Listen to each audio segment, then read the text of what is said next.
analizando el libro de los Hechos y vamos en el capítulo 26. Vamos a empezar este capítulo en el día de hoy. Y la semana pasada estuvimos dándole ese final al capítulo 25, donde Pablo estaba ante el rey. ¿Recuerdan el nombre de ese rey? ¿Recuerdan cómo se llamaba? Estuvimos viéndole. El rey Agripa. Bueno, y en el día de hoy vamos a seguir viendo a Pablo haciendo su defensa ante el rey Agripa. Entonces vamos a ver lo que podemos aprender en el día de hoy. Yo creo, es mi punto de vista, no sé punto de vista de los demás, pero me parece que uno de los capítulos del libro de los Hechos,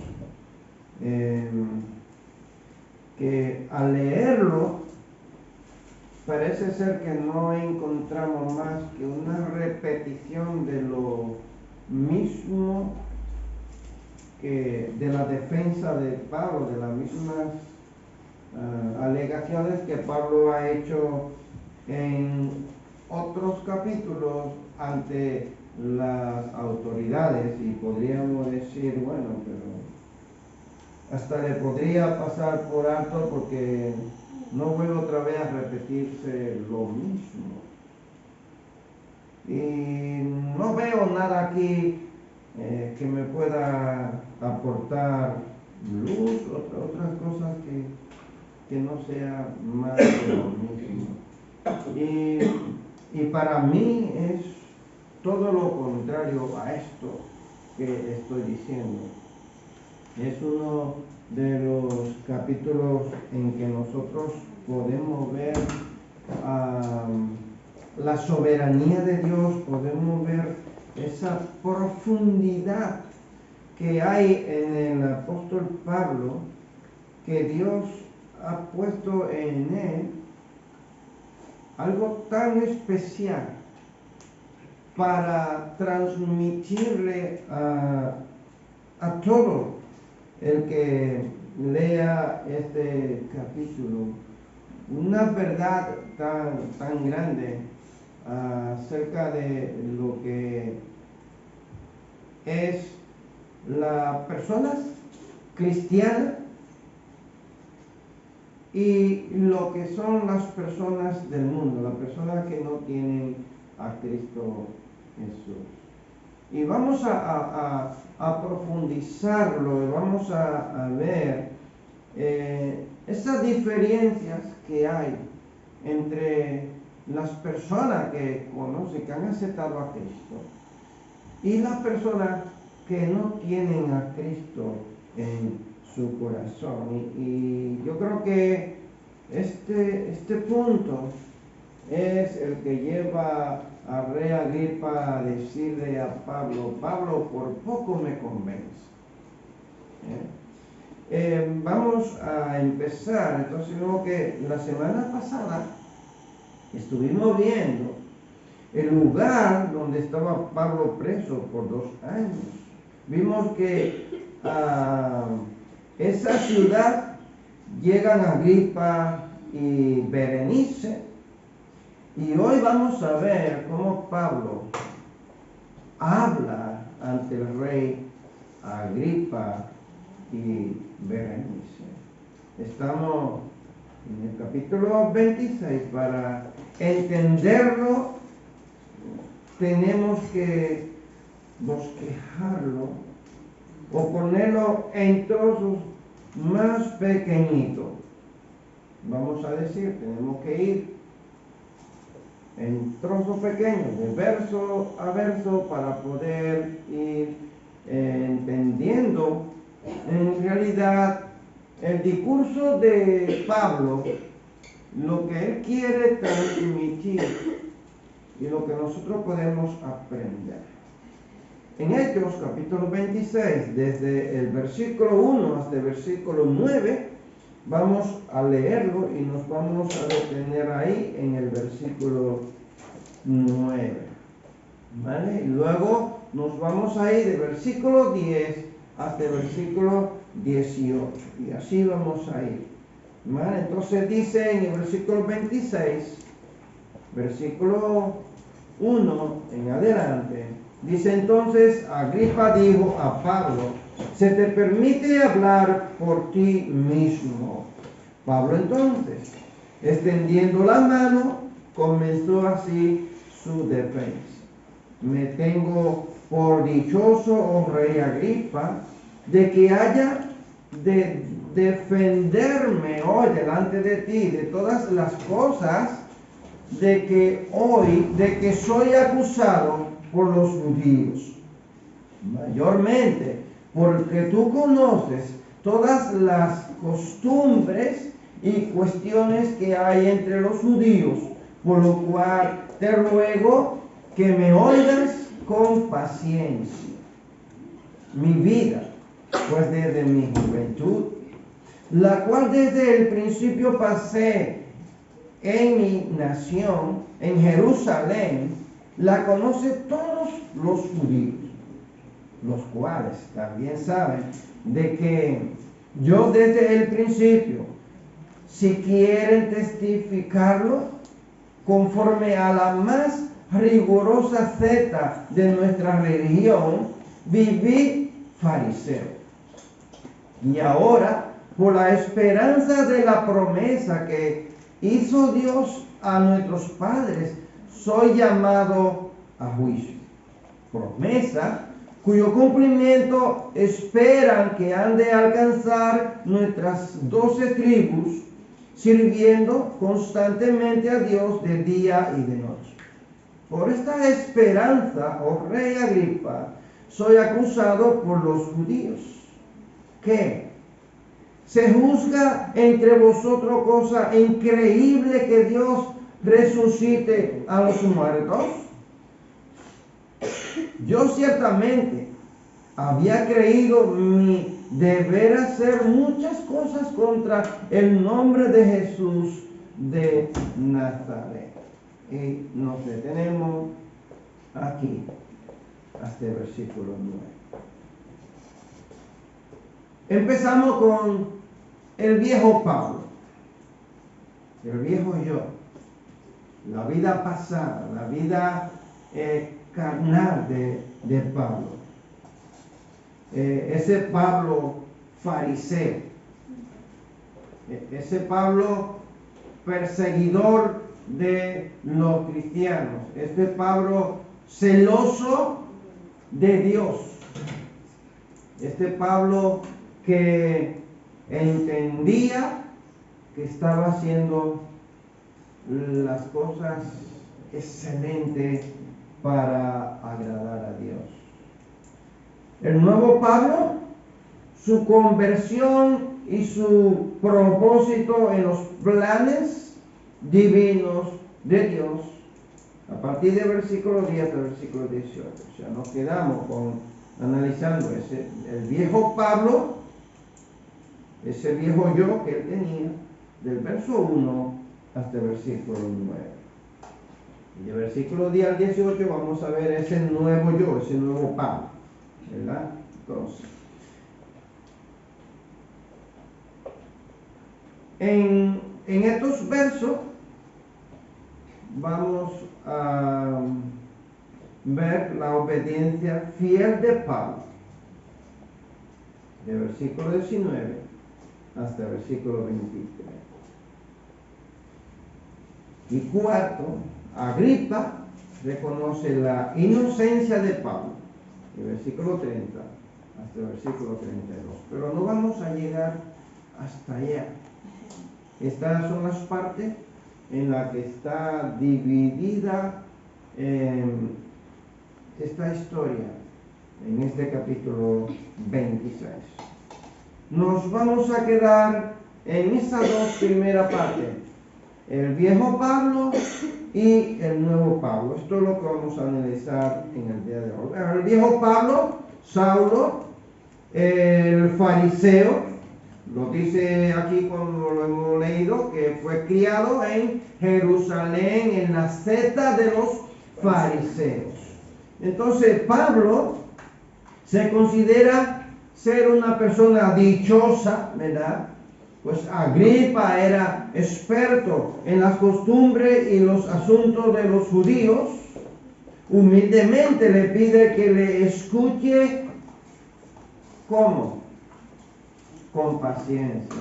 Tenme paciencia porque tengo muchas cosas dentro de mí que tengo que vaciar, que te tengo que contar para que el rey Agripa pueda entender cuál es el asunto, cuál es la creencia de Pablo y por qué razón a él lo tienen allí preso.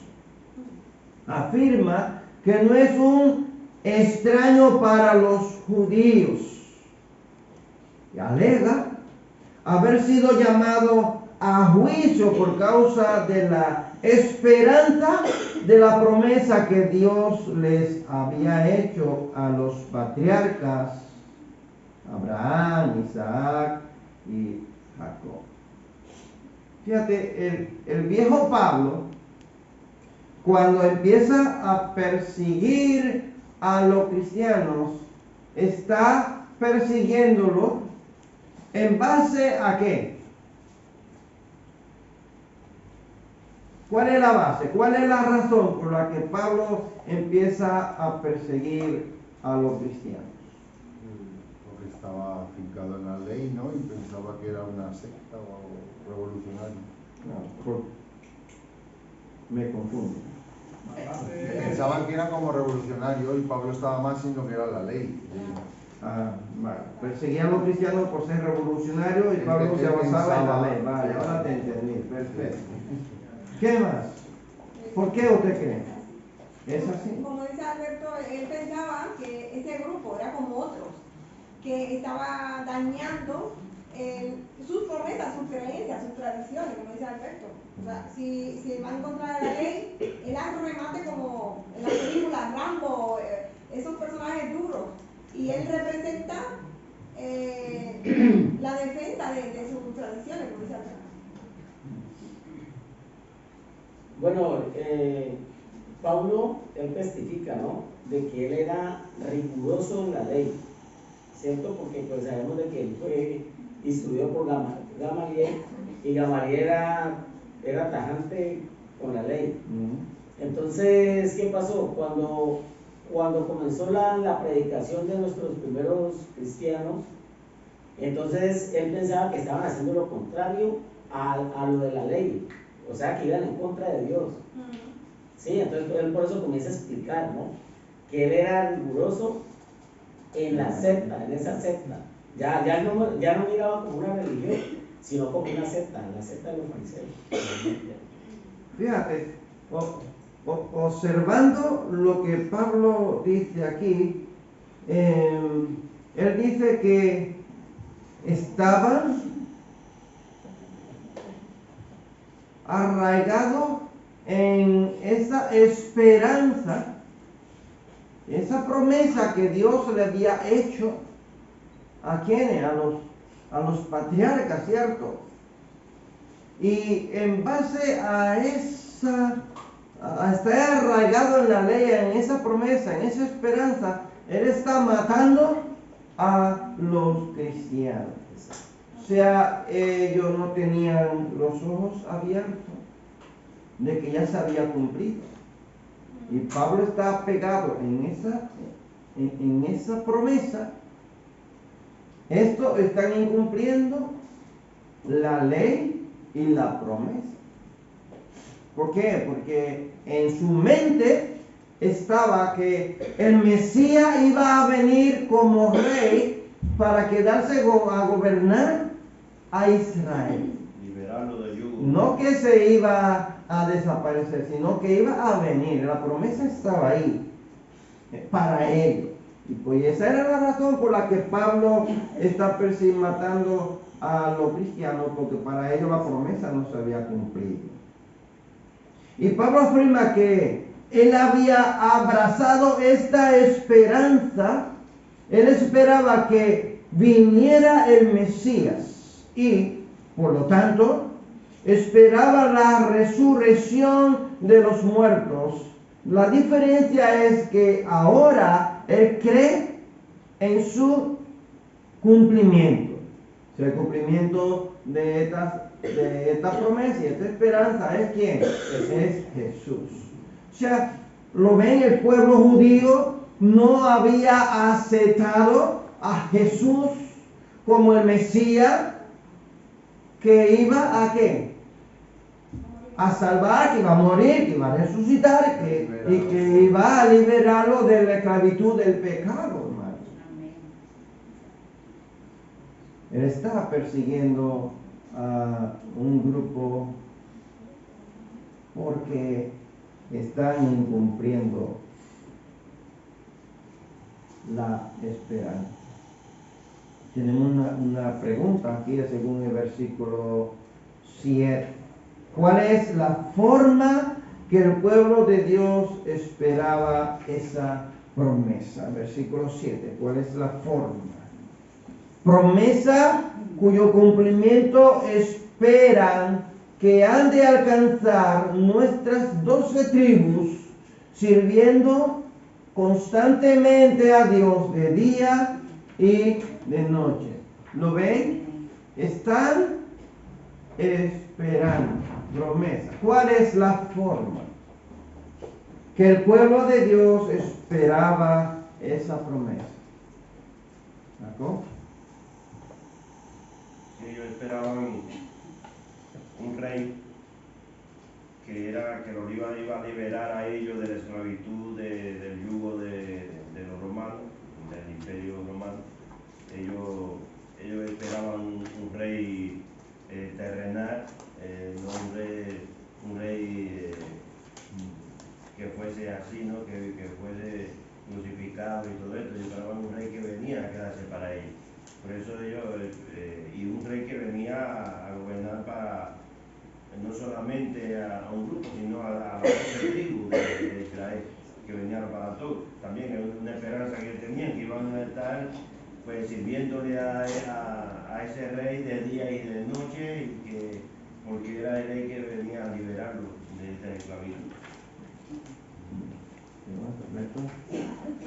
Esperaba un rey como el rey David, así poderoso, que les libertaría de los romanos, ¿no? Igual pensaban que iba a ir con ejército y con un caballo potente, pero que vino con un pollino, hijo de Asna, ¿no? Que entró humilde hacia el matadero, que en Jerusalén, porque ese era su destino, y ahí es cuando se cumple la promesa de muchos profetas, ¿no? Que cuando se haya crucificado, la liberación será en gloria.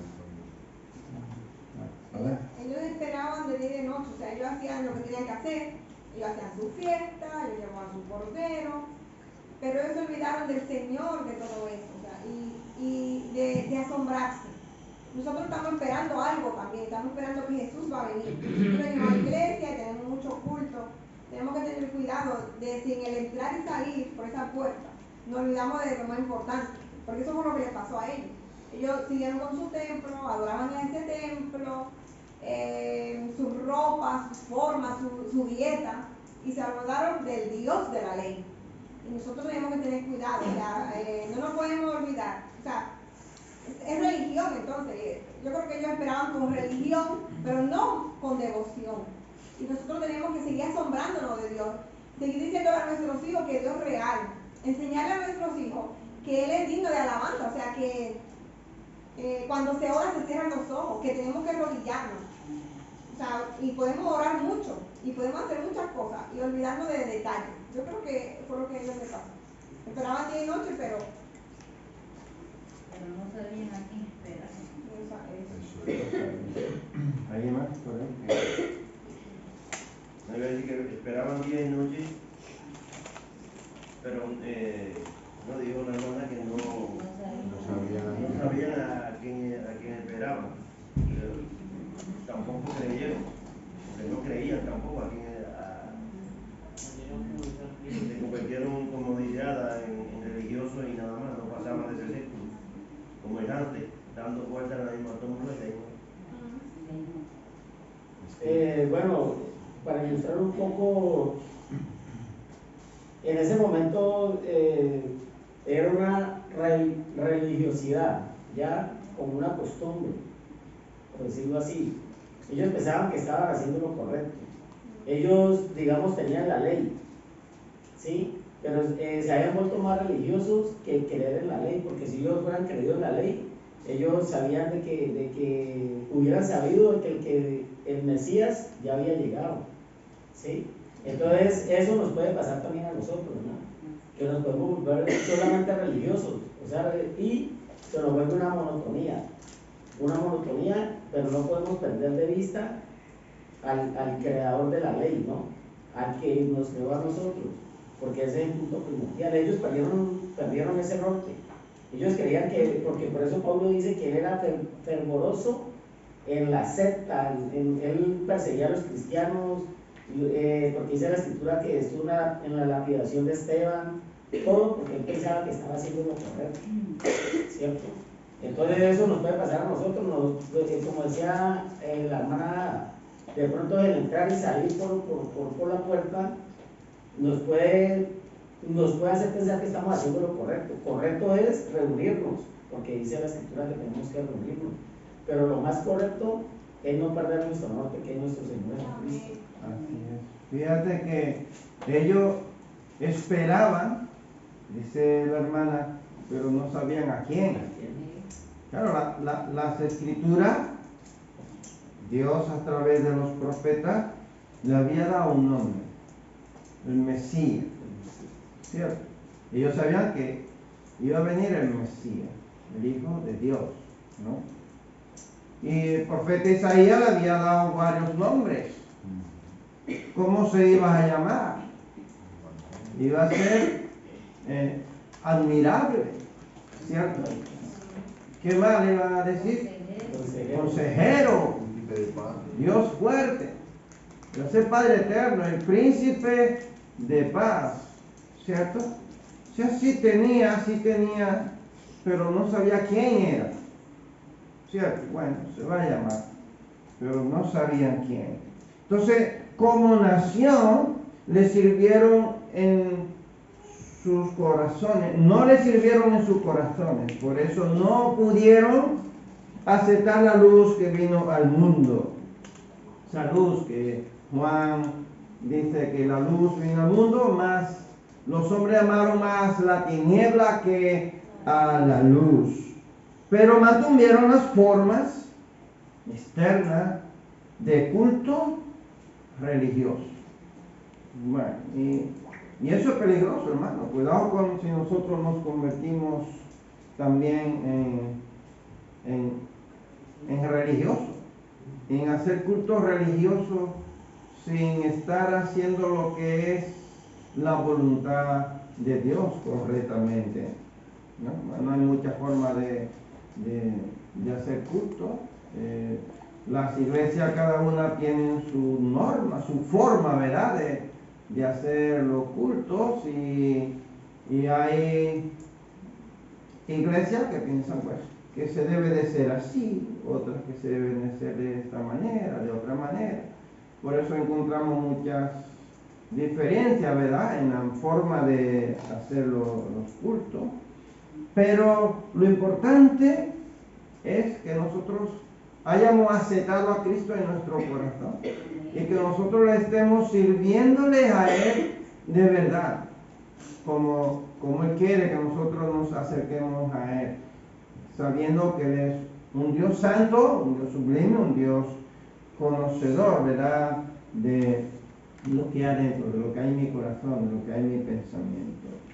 El énfasis está en quién promete. ¿Quién es el que ha prometido? ¿El hombre o Dios? Dios ha prometido. Dios es que promete. Un redentor, en Génesis capítulo 3, versículo 15, le promete un redentor ¿a quién? A Adán y a Eva, ¿verdad?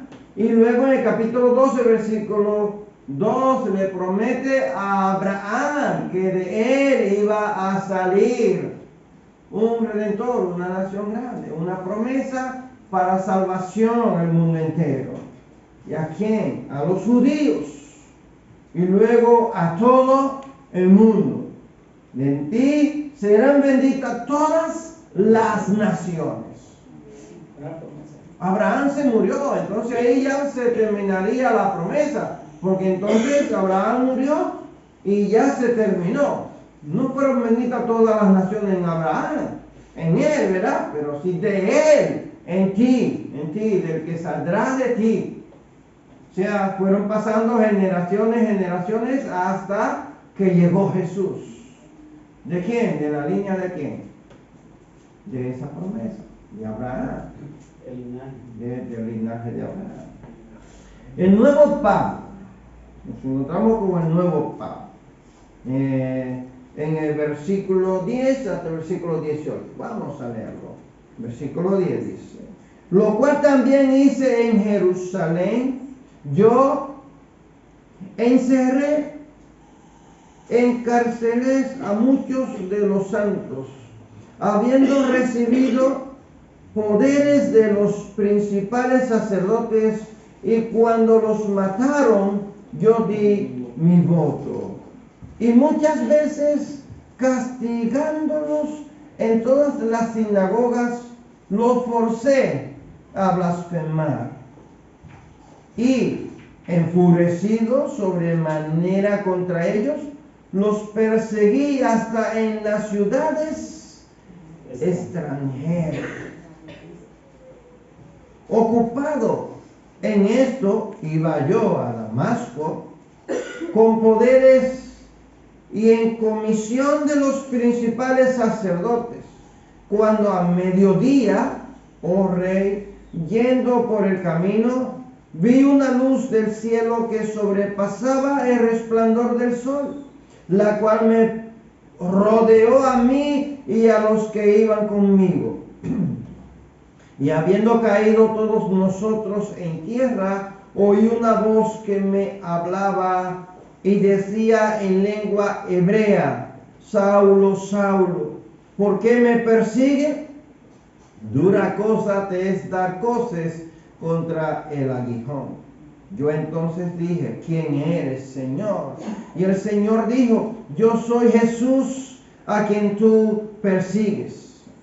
Pero levántate y ponte sobre tus pies, porque para esto he aparecido a ti, para ponerte por ministro y testigo de las cosas que has visto y de aquellas en que me apareceré a ti, librándote de tu pueblo y de los gentiles, a quienes ahora te envío, para que abras sus ojos, para que se conviertan de las tinieblas a la luz y de la potestad de Satanás a Dios, para que reciban por la fe que es en mí perdón de pecados y herencia entre los santificados. Amén. Qué fuerte. Qué fuerte el mensaje que Jesús le da a Pablo. Su conversión y su propósito en los planes divinos de Dios. Lo encontramos aquí, hermano. Y aquí hay muchas migas que coger. En el versículo 9 comienza diciendo que no fue porque estaba dispuesto a ser cristiano, sino que se opuso con violencia a los seguidores de Jesús de Nazaret. Creía que estaba obrando de parte de ¿quién? De Dios. De parte de Dios. O sea, Él está diciendo que él perseguía a los cristianos porque pensaba que lo estaba haciendo de parte de quién? De parte de Dios. ¿Cuántas veces nosotros hacemos cosas pensando que lo estamos haciendo de parte de Dios? ¿Cuántas veces hemos aconsejado mal a un hermano en nuestros pensamientos pensando que eso es la voluntad de Dios? ¿Cuántas veces nosotros nos hemos equivocado pensando que es de Dios? ¿Cierto? ¿Cuántas veces nosotros hemos recibido algo pensando que es una bendición de Dios y es una trampa del enemigo? ¿O no? Así es. No sé si tú te has visto ahí. Yo me he visto ahí muchas veces. Y hay que saber rechazar, hay que saber decir no a muchas cosas. Lo vemos en el verso 11 como Pablo aquí se expresa. Fijémonos en esto. Y enfurecido sobremanera contra ellos, los perseguí hasta en las ciudades extranjeras. O sea, él no tenía límite, hermano. Él no tenía límite.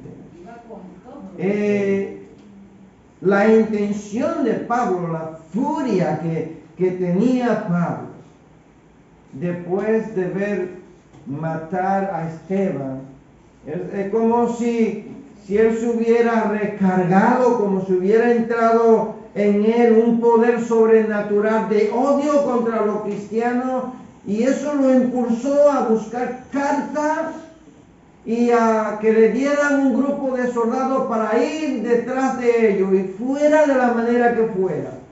Si tenía que matarlo ahí, lo mataba. Si tenía que llevarlo a ratras, lo llevaban a ratras. Si tenía que castigarlo hasta que negaran haber aceptado a Cristo, lo hacía. O sea, lo torturaban. Era de una manera atroz lo que Pablo estaba haciendo contra los cristianos. Pablo era tan ignorante que perdió la razón. Aquí tenemos la razón de por qué el colectivo cristiano es y ha sido el más perseguido en el mundo entero. Nunca, ninguna religión ha sido tan perseguida como la religión cristiana. Desde que empezó, el día cero, cuando empezó, y yo me atrevería a decir que antes de empezar, ya Satanás estaba intentando destruirla. Jesús es la piedra angular. ¿Y cuántas veces Satanás no quiso destruir los planes de Dios en Jesús? ¿Desde cuánto, hermanos? Es tremendo, ¿verdad? Porque recuerden que el faraón, como dice Ara, intentó matar a los varones. A los niños. A los niños, varones, para que no se multiplicaran los judíos. Y Moisés es escogido, es criado por la hija del faraón, y de ahí Dios empieza a continuar esa continuación de esa promesa que le había hecho a Abraham: en ti serán benditas todas las naciones. Dios sigue ahí. Y recuerden, cuando Jesús es bautizado, Satanás quiere tentarlo para que él incumpla la promesa de Dios, para que le obedezca a Satanás. Si Jesús tan siquiera hubiera demostrado que él tenía poder para convertir la piedra en pan, si solamente le hubiera dado una demostración a Satanás, de convertir la piedra en pan, o de tirarse de arriba del pináculo del templo hacia abajo y ver que no moría, ya estaba desobedeciendo a Dios. Solamente por demostrarle a Satanás que él sí podía. ¿Algo que decir? Sí, es que cuando Jesús nació, después que los reyes le llevaron presente, cuando el rey se sintió burlado, hay una matanza grande porque todos los niños de 2 años nuevamente nuevamente solamente por persiguiendo a Jesús. a Jesús. Perfectamente. En las tentaciones, lo que tú decías ahora, Satanás sabía, ¿no? Porque Satanás le decía a Jesús, escrito está. O sea, él conoce la escritura totalmente. Claro, O sea, Satanás desde el principio iba detrás para eliminar a Jesús. Porque él es el fundamento de la iglesia. ¿Cierto? Y cuando la iglesia empieza ya a crecer, empiezan a perseguir a los cristianos y hasta el día de hoy los cristianos son perseguidos. Sea por, bueno, no es que sea por esto o por otro, sino por otras religiones que se creen tener la verdad. Escucha bien. Qué tremendo, ¿eh? No es que son por personas ateas, porque si fueran por ateos, miren, nosotros no tenemos lucha con los ateos. Ellos no creen en nada, no creen que existe Dios ni nada, nosotros no tenemos lucha con los ateos. La lucha que nosotros tenemos son contra otras religiones que se creen tener también la verdad. Qué cosa tan fuerte, hermano. Bueno, entonces la conversión de Pablo aparece registrada en 3 ocasiones en este libro de los Hechos.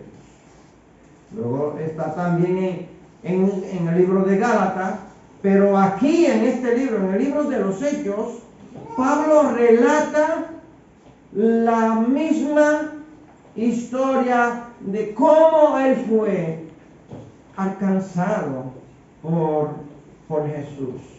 En Hechos capítulo 9, versículo 1 hasta el versículo 30. En el capítulo 22, lo hemos visto nuevamente, desde el versículo 4 hasta el versículo 21. Y esta de hoy, en el capítulo 26, verso 9 hasta el verso 23. El énfasis en esta parte era lo apasionado que era en lo que él hacía. Él hace mucho énfasis aquí en esto. La pasión que él tenía por perseguir a los cristianos. Bueno, nosotros hemos dejado aquí una tareita para la semana, desde hoy hasta el miércoles. Para anoten esas 3 citas bíblicas. Hechos 9, del 1 al 30. Capítulo 22, de 4 al 21. Y el capítulo 26, de 9 al 23. La tarea es traer las diferencias y explicar por qué. Lo estaremos preguntando y ustedes nos van a dar esa diferencia que hay. ¿Cuál es la diferencia entre cada una de las historias que relata Lucas aquí? Cada una de ellas son expresadas por Pablo. Pablo mismo es quien está dando a conocer la historia y Lucas es quien escribe el relato expresado por el mismo Pablo, porque fue que lo vivió. Bueno, hemos visto ese Pablo perseguidor de los cristianos. Hemos visto a ese Pablo ya alcanzado por Jesús a través de este rayo de luz y ahora entra Jesús en escena. Ahora entra Jesús. Se revela a Pablo en el camino a Damasco. Bueno. En el verso 18, Jesús nos dice el estado espiritual de una persona sin Él. Recuerden que cuando empecé, le dije que íbamos a ver el estado de la persona sin Cristo y el estado de la persona que ya tienen a Cristo. Ahora la pregunta es, ¿cuáles son? ¿Cuáles son? El estado de la persona sin Cristo, según el versículo 18. ¿Tienen Biblia? Están ciegos espiritualmente. Pueden leerlo, los que no tienen Biblia ahí en la pantalla lo tenemos. ¿Cuáles son esos estados? Dice la hermana que están ciegos espiritualmente. ¿Qué más dice el verso bíblico? Para que se conviertan de las tinieblas a la luz.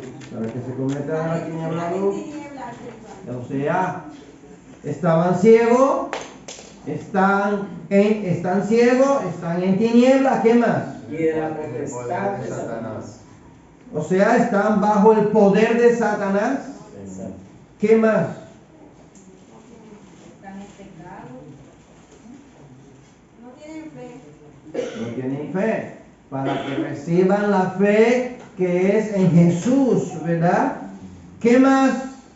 El perdón de pecados y la herencia entre los ángeles. Son pecadores. Son pecadores, ¿verdad? ¿Y qué más? Están vacíos porque no tienen herencia. No tienen Están en herencia. bancarrota porque no tienen herencia. No tienen herencia, no tienen absolutamente nada. Están como yo. Pobres, sin nada que heredar. ¿Eh? A diferencia que tengo a Cristo en mi corazón, que tengo los ojos espirituales abiertos para ver su grandeza.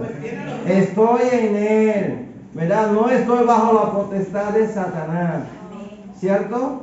Tengo la fe en Jesús. Tengo herencia en Cristo Jesús. Ciudadanos, con ciudadanos. del Somos reino. ciudadanos del reino de los cielos. Bueno, pues vamos a continuar. Las palabras de Jesús. La palabra de Jesús. Primero, el llamamiento personal de Jesús. ¿Cómo le llama a Pablo? Saulo, Saulo. Jesús lo conoce y se acerca personalmente a él. En el versículo 14 lo leemos. Saulo, Saulo, ¿por qué me persigues? Dura cosa te es dar cosas contra el aguijón. En otra versión dice, ¿por qué me persigue? Jesús le señala su gran error. Y es Pablo quien está en contra de la verdad. Eso le quiere decir Jesús. Es inútil, eso dice en otras versiones, es inútil que luches contra mi voluntad. Eso dice en la Nueva Traducción Viviente. ¿Por qué me persigue? Dice en la Reina Valera. Duras cosas dar cosas contra el aguijón. Lo mismo es inútil que luche contra mí. Yo soy Jesús. Esta es la respuesta a la pregunta confusa de Pablo. Pablo está confundido. Pablo relata que una luz, una gran luz, superior a la luz del sol, le rodeó. ¿Y qué dice Pablo? Que él cayó al suelo del caballo. ¿O dice que todos cayeron? Todos. Todos caímos al suelo. Hubieron testigos de... Todos. O sea que no solamente fue Pablo que vio la luz, no solamente fue Pablo que se cayó al suelo, no solamente fue Pablo que escuchó esa voz que hablaba con él, sino que todos los soldados eran testigos de lo que había acontecido en ese momento. ¿Se da cuenta cómo Dios obra? O sea, si ellos hubieran visto solamente a Pablo caer del caballo y que está ahí en el suelo, hubieran dicho que le había dado un ataque de epilepsia. ¿Cierto o no?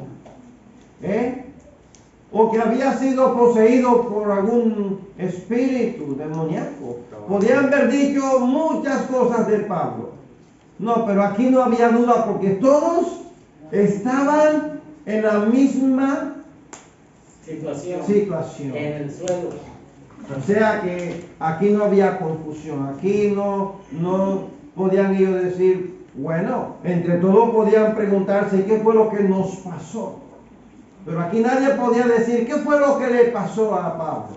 No, podían decir qué fue lo que nos pasó. O sea que aquí habían testigos presenciales. El Señor se revela a los que están en su contra y sobre todos a aquellos que llaman, según el versículo 15. Jesús le da una misión en el plan de salvación del mundo. Escucha. Él está persiguiendo a los cristianos porque él entiende que hay una promesa para el mundo. Ahora, Jesús le está dando una misión para que él cumpla esa promesa del mundo. Tú me estás persiguiendo. Pablo le pregunta, ¿quién eres, Señor? Yo soy Jesús, a quien tú persigues. Yo soy a quien tú estás persiguiendo. Tú estás persiguiendo a aquellos que esperaban en la promesa y han creído en las promesas, y tú lo estás matando. Ahora yo te voy a escoger a ti para que tú también hagas cumplir esta promesa, no solamente aquí, sino a quién, a todas las naciones. Pasó de perseguidor a perseguido. A ser perseguido, exactamente. Segundo, Jesús le da una misión, ¿verdad?, a Pablo para salvación del mundo, ministrar y testificar lo que ha visto y lo que verá. Según el versículo 16, vamos a leer ese verso. Dice, pero levántate y ponte sobre tus pies, porque para esto he aparecido a ti. O sea, Jesús vino a Pablo directamente para ponerte por ministro y testigo de las cosas que has visto y de aquellas en que me apareceré a ti. O sea que ahora Jesús está hablando con Pablo y le está dando una misión para ese momento. Y luego te voy a mostrar otras cosas que vas a tener también que hacer. ¿Entiendes? Cuando tú aceptaste a Cristo como tu Salvador, tú no tenías el conocimiento que tienes ahora, ¿o sí? ¿Verdad que no? Bueno, me quedo ahí. Quédate con Dios. Jesús le da un propósito en el versículo 18. Fijémonos en, para que les abras los ojos, para que se conviertan, para que reciban perdón de pecados y herencia entre los santificados. Fijémonos en el para. ¿Para qué? ¿Para qué? 3 veces Jesús le repite a ellos. Es una misión la que Jesús le está dándole a Pablo. Usted tiene que hacer estas cosas. ¿Cuáles son las cosas que tiene que hacer? Para que abra sus ojos. ¿Y de qué manera yo puedo hacer que una persona que no conoce a Jesús pueda abrir sus ojos para que vea la grandeza de Dios, para que vea a un Dios obrar en su vida? ¿De qué manera yo puedo hacerlo para que sus ojos sean abiertos? Enseñándole las palabras. Pero yo no puedo enseñar la palabra si yo no la conozco. Yo no puedo dar si yo no tengo nada. O sí, yo no sé si tú puedes dar. ¿Verdad que no? No podemos dar. De la única manera que yo puedo abrir los ojos espirituales de otras personas es si yo también lo tengo abierto. Porque para yo tener los ojos espirituales abiertos, he tenido que pasar por un proceso. He tenido que empezar en cero para poder ir viendo la grandeza de Dios. Para que se conviertan de las tinieblas a la luz. ¿Cómo yo le puedo decir a una persona que no es cristiana que él vive en tinieblas? ¿Y cómo puedes entender esa frase? Que tú estás en tiniebla espiritual. Y hay muchas personas que dicen, es que a mí me gustan las cosas que ocultan, las cosas que no conocen, descubrir cosas ocultas, cosas, pero no cosas por curiosidad, sino cosas del mundo de la tiniebla. De la única manera que yo puedo decirle a una persona que él vive en tiniebla y que en él no hay luz es diciéndole o haciéndole entender que la vida que él está viviendo, que todo lo que él está practicando, eso va en contra de Dios y que tiene un nombre. Se llama pecado. En el idioma original es amartía. Errar. Está errado. ¿Cierto? De la potestad de Satanás a Dios. ¿Cómo yo le puedo explicarle a una persona que él está bajo el poder y el dominio, bajo la influencia de Satanás? Y que debe de salir de ahí para que esté bajo el dominio y el poder de un soberano que lo creó y que le dio forma y que le ha dado todo lo que tiene. Y que todo lo que hay sobre la faz de la tierra es creado para que nosotros podamos disfrutarlo. Y podemos conocer a Dios y podemos alabarle. ¿De qué manera yo lo puedo hacer? Bueno, este es profundo. Creo que nosotros nos faltaría mucho tiempo. Y la próxima semana nosotros vamos a seguir profundizando en este tema. Porque aquí, como le decía al principio, parece que el capítulo es una repetición más de todo lo que Pablo va diciendo. No, pero este capítulo es muy diferente. Este capítulo tiene muchas profundidades, hermanos. Tiene muchas cosas que nosotros podemos aprender. Nosotros desde que nacimos, desde que caímos en el vientre de nuestra madre. Nosotros somos pecadores. Lo llevamos en nuestros cuerpos, el pecado heredado de Adán.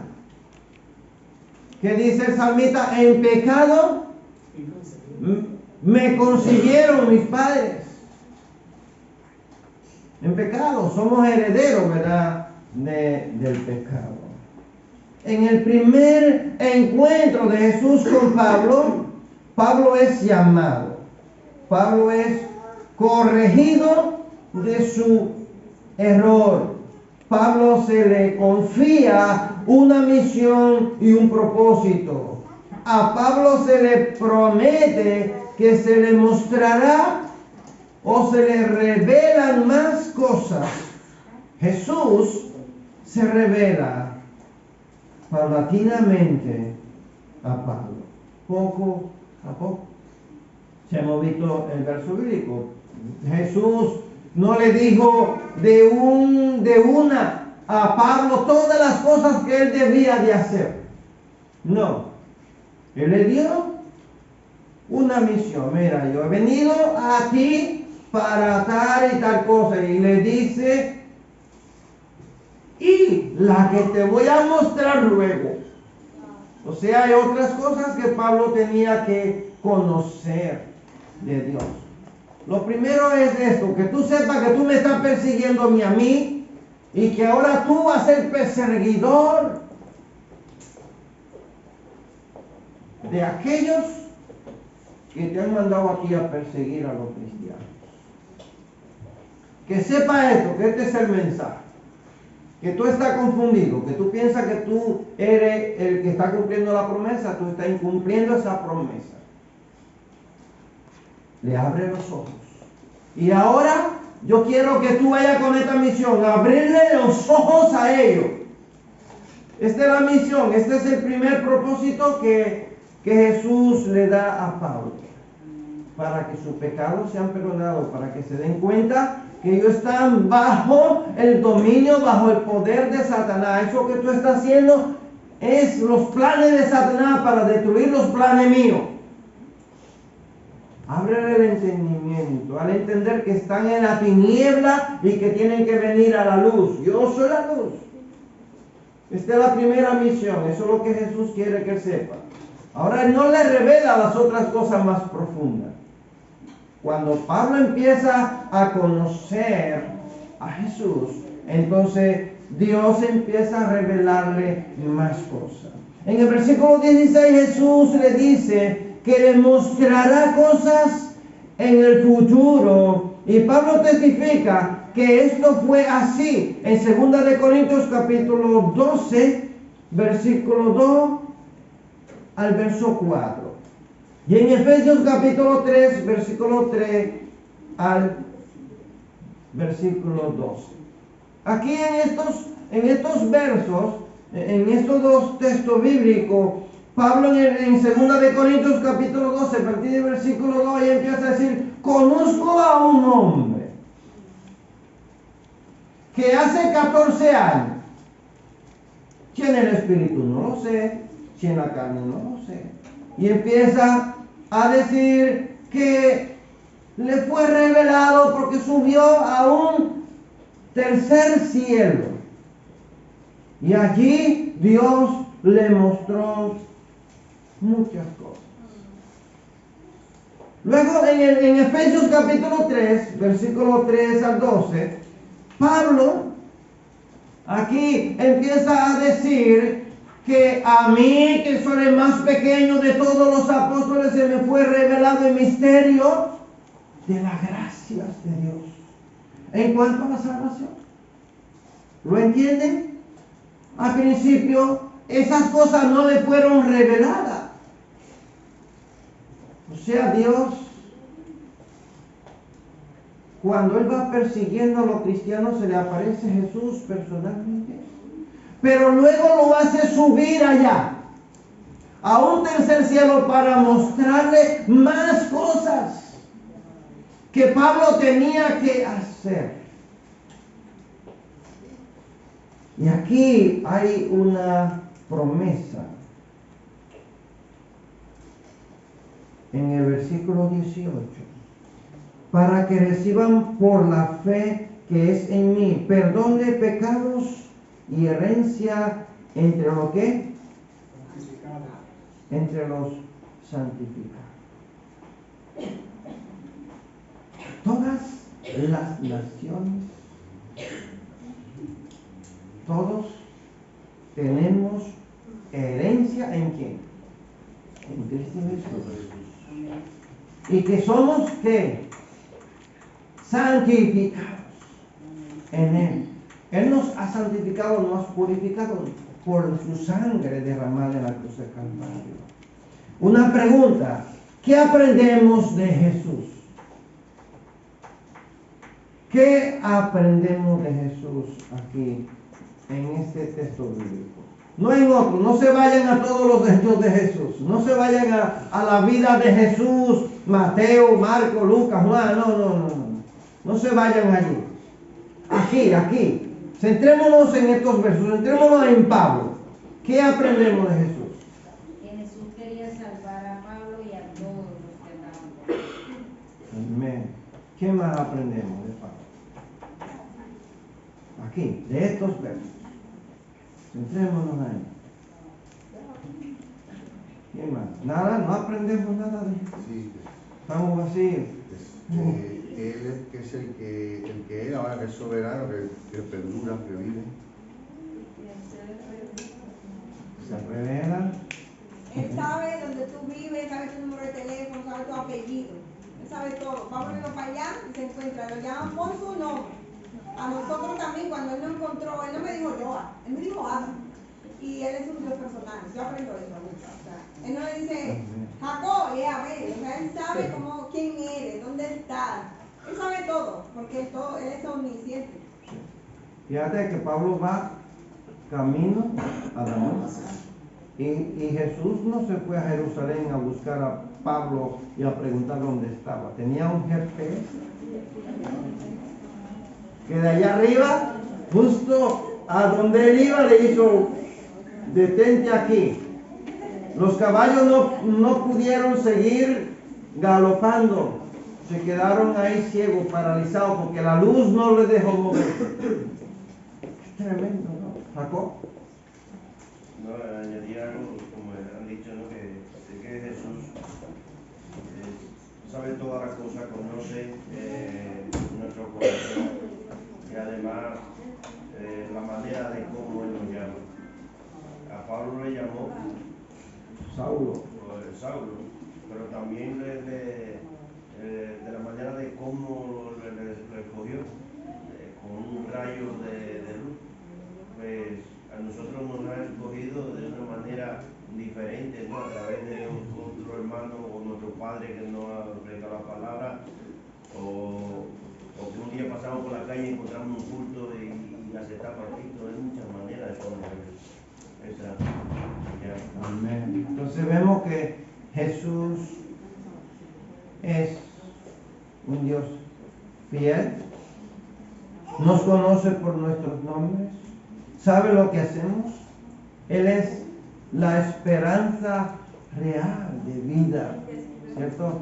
Él es el que nos hace cambiar de parecer, nos guía, nos enseña las cosas correctas que debemos de hacer. Decía yo que Él elige, o sea, lo que a lo mejor nosotros no elegiríamos, y Él es el que escribe nuestro propósito, nuestro plan de vida. A lo mejor podemos hacer planes como hizo Pablo de ir tras lo cristiano, pero los planes de Dios son los que prevalecen y permanecen y lo que se cumplen fielmente. En el versículo 14 Jesús llama a Pablo y dice: Saulo, Saulo. Y aquí tú puedes poner tu nombre. Yo podría decir, a ver, ¿qué crees que Jesús te diría a ti hoy? A mí, si Jesús me estuviera llamando. A ver, ¿qué tú crees que Él te podría decir a ti? Recuerda que tenemos un Dios personal que nos da corrección, dirección y un propósito. Tiene dirección. Bueno, yo recuerdo, fue algo de lo que hizo cambiar mi vida. Y yo recuerdo que yo llegué de trabajar, me puse a orar, me tumbé en la cama y como me estaba quedando dormido, detrás de la pared escuché la voz de mi madre. Era la voz de mi madre, porque era inconfundible. Me llamó 3 veces. Abel, y a las 3 me quedé así asustado. Yo pensé que mi madre de verdad estaba ahí. Y le respondí. Y siguió y me dijo, ¿no te es conveniente que juegue con las mujeres? Así, totalmente me dijo. Así me lo dijo. 3 veces me llamó y me dijo esa frase. Y yo me quedé así. En realidad me gustaba juguetear con las mujeres. Yo estaba soltero. Yo estaba soltero.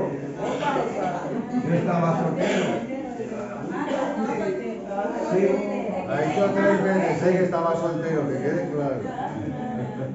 Yo no estaba casado, yo estaba soltero.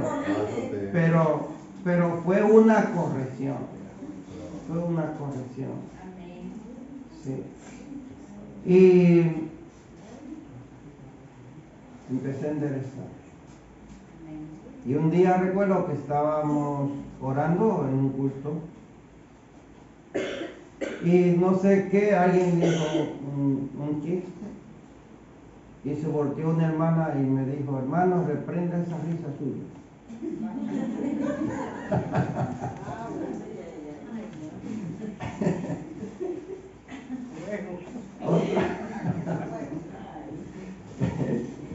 Hermanos, muchas veces hay hermanas que se quejan.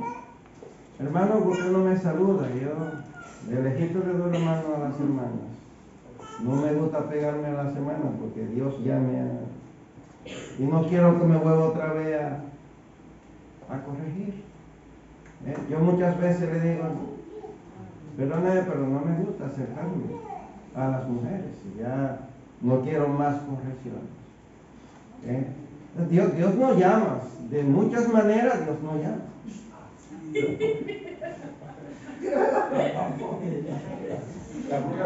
No, una cosa es pegarte a las mujeres con sí, con curiosidad o si no con amor, darle un cariño, un amor, te lo decía mi hermana, con mucho amor, no de delito, ¿sabes? No, pero ya está. Tampoco. Ya tiene la corrección. Sí, pero es que hay formas y hay pensamientos. No todos tienen mi pensamiento. Yo puede ser que yo tenga mucha confianza, por ejemplo, con Joa, y que yo vaya y le dé y la salude con un abrazo y 2 besos. Y hay otros por allí que están diciendo que confianzudo es el pastor con esa hermana. ¿Sí o no? Sí es. Claro. Entonces. Pero a ver, no solamente converso, digo yo con la mano. ¿Sí? Claro. No, yo le doy la mano a todos igual que a un chico que a una chica.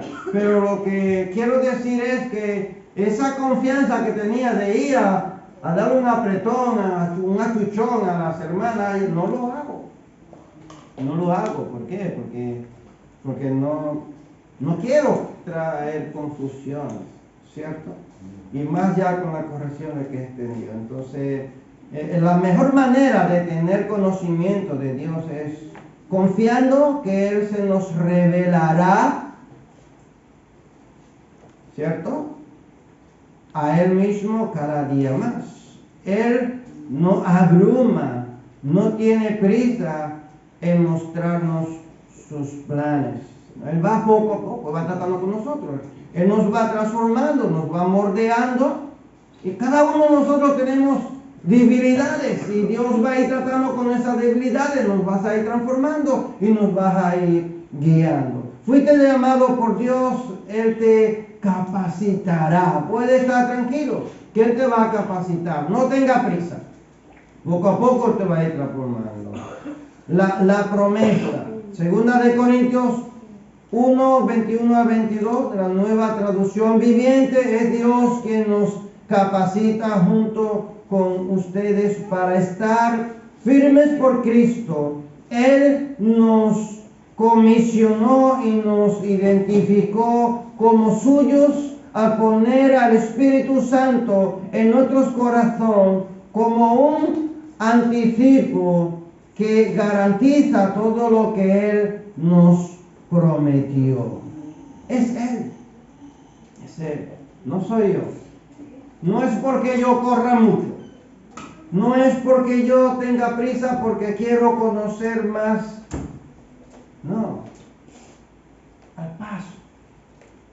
Despacio, Dios nos va a ir capacitando, nos vas a ir instruyendo, nos vas a ir guiando y nosotros vamos a ir adquiriendo conocimiento para llegar a la plenitud que Dios quiere que tú y yo lleguemos.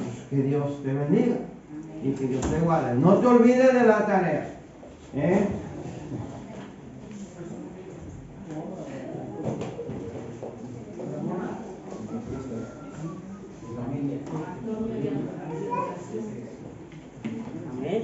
Gloria.